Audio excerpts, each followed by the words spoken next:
I became even more diligent in those, like, in the basketball breaks about like my lifts, my Pilates, my conditioning, all the mobility stuff I was working on, you know, physical therapy, whatever I need to work on. Like, if I actually do take time off and do nothing, like I'm just gonna be done. Like that's the reality.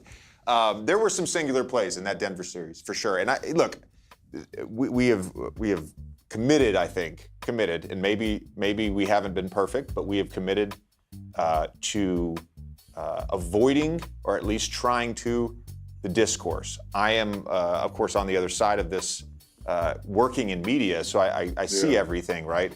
And a lot of, it's because it's you guys, honestly. A lot of it is blaming someone, blaming this player for this play, or this player for this performance. I get it, man. Like, it's part of the job. I understand that. I think what you said is important, and this is not an excuse for the Lakers. It's not. What you said is important. Denver is the better team. As an analyst, I would have told you that yesterday. I would have told you that 4 months ago. Hey, LeBron, I think Denver's a better team than you guys. Like, I would just be honest with you. You have played them 2 years in a row. We have spent some time on Jokic. He's certainly part of the puzzle, a big part of the puzzle.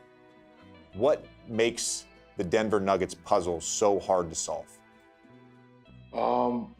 I think, you know, obviously it starts with Joker, obviously. But I don't think Jamal Murray gets enough credit. He's not a part of the, all NBA conversation discourse. He's not a part of the I'm an all-star every year discourse, all that shit. And I think, people get caught up in just thinking it's just Joker. How do you stop Joker? Man, when it comes to nut crunching time, yes, Joker gonna make a lot of plays. But it's that motherfucker, Jamal Murray, that will send you home, and I'm a victim of it, and he just makes plays. He it's a sense of calmness when the ball is in his hand, and they're working that either that side, clear side, 1-5 pick and roll, or that mid pick and roll, or that angle pick and roll, where he's either handling and Joker setting it, or he's playing touch game to Joker, where he could come off full speed. He has the ability to go back door. He's so shifty, the step backs, going right. It's not, you can't even dictate which way, you know how you can see, okay, this guy shoots better going this way. This guy shoots off the dribble going this way. Well, he hit 2 game winners on us in the series. One was a step back going right, other one was a step back going left. So what the fuck do you do? And yes, we could have played the last one a little bit better defensively, but that's a different story. And then to add on to those 2 guys, Michael Porter Jr. is a fucking laser. I don't know if it's just because he sees the Lakers or the gold or whatever, but I feel like versus us, that motherfucker don't miss. He does not miss. I called the one game where he literally did not miss. In LA. He literally did not miss. He literally did not miss. And I was like, man, you can't even get, you know how they say, close the gap, get to his chest. He doesn't even see you. He doesn't see you. And then those other 2 guys, man. You got KCP out there, a guy who's just a winner, who makes winning plays. He could have 0 points, he could have 15 points, and he's gonna make an impact on a game. And the same with Aaron Gordon. Aaron Gordon, if he has 2 points or if he has 20 points, his impact doesn't change. He's gonna rebound, he's gonna stay, he knows his role, he's gonna be in the dunker, he's gonna slash from the baseline, he's gonna guard. I just think they're super well organized as a group. And then obviously, their coaching staff is pretty damn good on knowing, what their strengths, and they go to their strengths. They avoid their weakness. They avoid their weakness. It's not many. See, the difference between great teams, good teams, and bad teams, it's the how many possessions can you go throughout the course of the game that meant absolutely nothing. Meaning, a great team won't go through too many games where they had terrible possessions where it was like, what the fuck are we doing? Where a great team would never throw the ball into the post to a guy and we're going to expect him to score if that's not what the fuck he do. A great team would never run a pick and roll with a player if he's not a pick and roll player. That's where the great, the good, and the bad lies. Denver, they know what their strengths are. And it's not nobody on that floor that does something that they shouldn't be doing. And I think that's what ultimately makes a great team.